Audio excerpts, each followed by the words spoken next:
Okay, let's unpack this. Imagine you have this global community, basically starting from scratch, right? And it needs a structure, a way to govern itself. Yeah, a big task. The huge task. And it has to be rooted in their sacred texts, but also, practical for a really diverse world. How do you even start doing that? Well, that's exactly what we're getting into today. Our source for this deep dive is an academic study that really focuses on a key text for one such community. Which text is that? It's Shoghi Effendi's really important letter, the World Order of Bahá'u'lláh. Right. And our goal here, our mission, is to, understand the blueprint for the Baha'i Faith's administration, how it's laid out in this specific document. Exactly. We'll dig into the historical moment, see what kinds of challenges it was trying to address, and also understand why scholars are still looking at it, why it's relevant today. And what's interesting, I think, is that this letter wasn't just like a general announcement. It was sent specifically to the National Spiritual Assembly of the Baha'is of the United States and Canada. Yeah, back in 1929. Which already shows how global this thing was becoming, even then.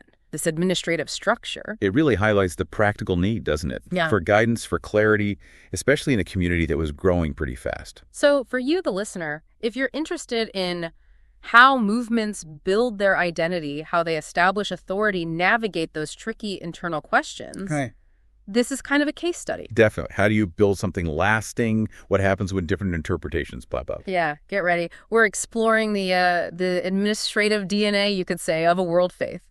Okay, so let's set the scene. 1929, what's going on in the Baha'i world? And who was Shoghi Effendi? Right. So Shoghi Effendi was the guardian of the Baha'i Faith. This role was established in Abdu'l-Bahā's will and testament after Abdu'l-Bahá passed away in 1921. Okay. And this period, the late 1920s, was absolutely crucial. The faith was expanding, globally. And these new institutions, like elected assemblies, were starting to form. And this letter, then, the World Order of Bahá'u'lláh, what specific need was it meeting right at that moment? Well, it seems it was a pretty direct response to questions people had. And frankly, some challenges, too. Challenges about what? About the legitimacy, really, and the function of these new institutions. People needed clarity on, where does their authority come from? What are they supposed to be doing? Okay. So Shoghi Effendi wrote this letter to really firmly ground the whole administrative order in the faith's own scriptures. So he's essentially arguing, look, this structure isn't just something we humans cooked up. It actually has divine roots. Exactly. That's the core message. He emphasizes that the whole framework, these institutions, their principles, it's all derived explicitly from the writings of Bahá'u'lláh and Abdu'l-Bahá. Not just implied, but explicit. Right. It wasn't presented as arbitrary at all, but as an organic outgrowth of the faith's sacred texts. It was a really formative time, globally, for nailing down that administrative foundation. Okay, so let's dig into some of the core arguments Shoghi Effendi makes in the letter itself, because they really tackle those early challenges head on. One central theme the study brings up is the unity of Scripture. Why was that so important right then? Well, because there were questions floating around, maybe even suggestions, that some key texts might, contradict each other. Okay, like which ones? Specifically, the letter asserts that Baha'u'llah's Kitáb-i-Aqdas, often called the Book of Laws, and Abdu'l-Bahā's will and testament are actually complementary. They work together. So instead of seeing the will and testament as maybe separate or even conflicting with the Aqdas, Shoghi Effendi argues it does. What exactly? He makes the case that the will and testament isn't a contradiction at all. It actually completes the picture. It outlines the administrative framework that was only sort of broadly indicated in the Kitáb-i-Aqdas. So principles in one, structure in the other. Kind of, yeah. The Aqdas gives the foundational principles, and the will and testament provides the specific structure, the blueprint for the administrative order, and asserting that unity was just fundamental to keeping the faith coherent as it grew. Right. That makes sense.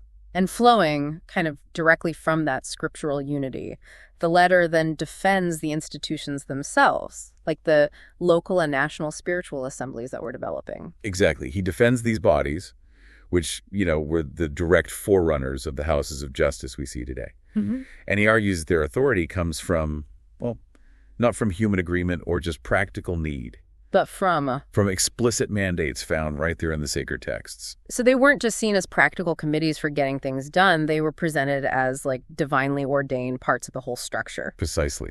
and he highlights their crucial role not just in managing day-to-day affairs, but actually in preserving the unity of the community and also facilitating its growth. The institutions become the practical way the spiritual teachings get applied collectively. Okay, this brings us to another point, which is vital for any movement based on texts. How authentic are those texts? And the interpretations. The letter tackles this too. It really does. The study points out Shoghi Effendi's strong critique of relying on unauthenticated stuff, especially interpretations or maybe supposed statements of Abdu'l-Bahá that hadn't been verified. Why was that such a big deal? Well, because using unverified sources, he argued, could lead to misunderstandings, confusion within the community.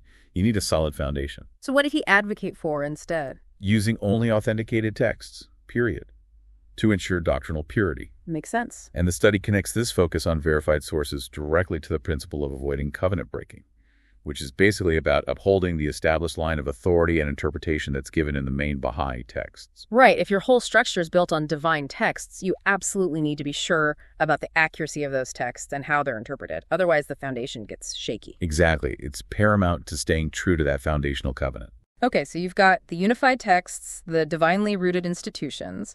The letter then goes on to clarify the roles within that structure, doesn't it? Particularly the relationship between the guardianship Shoghi Effendi's own position and the future Universal House of Justice. Yes, clarifying their distinct roles, but also how they complement each other. Both are presented as divinely ordained. And the letter makes it really clear that the guardian's role isn't supposed to somehow diminish the authority of the Universal House of Justice. So how did he kind of spell out their different jobs? What did the guardian do versus the Universal House of Justice? Well, the guardian's role, as presented here, is mainly to provide the authoritative interpretation of the sacred texts, explaining what they mean, how they apply. Okay, the what it means part. Right. The Universal House of Justice, on the other hand, its job is to legislate on matters that aren't explicitly covered in the scripture, things that come up later. Ah, so making new rules for new situations. Exactly. So one interprets the existing divine law, the other makes new laws on unforeseen issues. They operate in different but equally essential spheres. Got it. And moving beyond that core structure, the letter also gets into some more practical administrative principles, right? The study lists a few. Yeah, it just shows the level of detail he was addressing. Things like emphasizing that contributions to Baha'i funds should always be voluntary. That's a key principle. Always voluntary. Okay. And what about the idea that some limitations, maybe restrictions, like on publishing literature, might just be temporary? Correct. Sort of acknowledging that certain rules or methods might be provisional, adapted to the specific stage of the faith's development at that time. He'd also talked about the early phase of teaching methods being somewhat experimental. Trying things out. Yeah. And he also draws a really clear line between the tools, the administration itself, and the ultimate goals. Absolutely a vital point, yes. He stresses the distinction between the administrative means, the rules, the institutions, the procedures, and the spiritual ends they're supposed to serve. Which are? Things like unity, spiritual growth, spreading the faith's message. The structure is just a tool. It's not the ultimate purpose itself. Thinking about the historical context again, why was a document like this, specifically written in 1929, so significant for where the faith went next? Well, like we said, it came during that really critical period when the administrative order was trying to find its footing globally. Right. There was internal questioning happening, plus external pressures. So this letter provided that much-needed clarity and strongly defended the scriptural basis of the whole emerging structure. And it really laid some essential groundwork for that major institutional development that came much later. Oh, definitely. Oh. It absolutely set the stage and provided the sort of conceptual framework for eventually establishing the Universal House of Justice in 1963. Wow, okay. And the letter also, it reflects the challenging environment those early communities were operating in.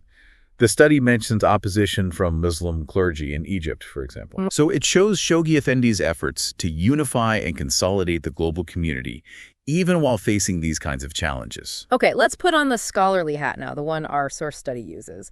How do different academic fields tend to view this letter? Well, from a theological perspective, the studies suggest it reinforces core Baha'i beliefs. Things like progressive revelation, the idea that religious truth unfolds over time, and also the organic development of religious institutions. Okay. And say a legal perspective, how does that look at it? It offers insights into what the study calls the evolving Baha'i constitutionalism, which is basically how does the faith balance these divinely given mandates with the practical need for administrative authority and structure in the real world. That balance seems key. And historically? Historically, it really captures the socio-political challenges those early Baha'i communities were up against. It reflects their struggle for recognition, for establishment in different societies, including places in the Islamic world. Now, the study also brings up some critical analysis points, which are always important to consider when we look back at historical texts like this one. Right. It acknowledges the power of Shoghi Effendi's arguments, how deeply they're rooted in scriptural interpretation exegesis, and how that appeals to that strong sense of divine covenant within the community. But it also presents a critique, specifically about how he responded to dissent. Yes. The study does note that his characterization of dissenting views as manifest disloyalty, well, it could be seen as reflecting what the study calls a potential authoritarian nature. Great. But it's important to add, this study also points out this kind of stance is a common feature in many faith traditions when they're facing similar challenges in consolidating authority. We're just relaying what the source analysis observes here. Understood. Just presenting the analysis. And the emphasis on unity, the study sees kind of two sides to that coin. It does, yeah. On the one hand, the letter's very strong push for institutional unity has clearly been incredibly instrumental in the faith's remarkable global cohesion. That unified structure has been key to its worldwide spread, no doubt about that. But the study suggests that intense focus on unity might raise questions about what exactly? About potential flexibility in governance down the road. How does a structure that's built so strongly on centralized unity adapt over time to diverse local needs or evolving global situations? It's a question the study raises for consideration. Right. So bringing this all back around to you, the listener, why does digging into a document like the World Order of Bahá'u'lláh, especially through an academic study, why does it actually matter? Well, for one thing, it gives you this fascinating and pretty rare window into the actual process of a global faith building its administrative backbone. How do you take spiritual ideas and turn them into a practical system for millions? This shows one way it was done. It also really highlights the universal challenges that, frankly, any new movement faces, whether it's religious, social, political. Totally. When it's trying to define itself, establish legitimate authority, and somehow grow without falling apart. And maybe at a more personal level, it just prompts you to think about how we approach these complex, historically important texts and how we understand that often messy but vital process of institutions developing in any field, really, not just religion. And the study itself kind of hints at places you could explore further, using this letter as a jump-off point. Yeah, it mentions comparative studies. Like, how does the Baha'i administrative model, the one outlined here, how does it stack up against the governing structures of other global faiths? What's similar? What's really unique? That would be interesting. It also notes the letter's influence on later Baha'i constitutional documents. So, like, where did these principles show up again in texts that guide the community today? What are the echoes? Right. And interestingly, the study also brings up the question of how Shoghi Effendi's arguments in this letter, written almost a century ago now, how might they still speak to issues we grapple with today, like modernity, like religious pluralism?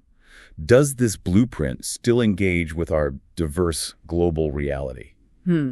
Okay, so we've taken quite a deep dive into Shoghi Effendi's The World Order of Bahá'u'lláh, using this academic study as our guide. We've looked at its specific 1929 context, the crucial arguments it made defending and defining the Baha'i administrative structure based on scripture. Its historical significance, which is huge. Absolutely. And the different layers of analysis scholars apply to it today. Yeah. We've seen that critical importance placed on the unity of the sacred texts, the scriptural basis claimed for institutions like the assemblies, those distinct roles laid out for the guardianship and the universal house of justice. And just the complex task of trying to build a unified global community based on what's presented as essentially a divine plan. It's a major undertaking. So as you reflect on all this, here's maybe a final thought, just drawn from the material we explored. What does this deep dive into a foundational administrative text really reveal about that ongoing challenge, the challenge any growing movement faces? That balancing act between its core principles, maybe divinely inspired principles, and the practical realities, the internal dynamics, and the need for flexibility when you're building a functional, unified, global structure in a world that just keeps changing.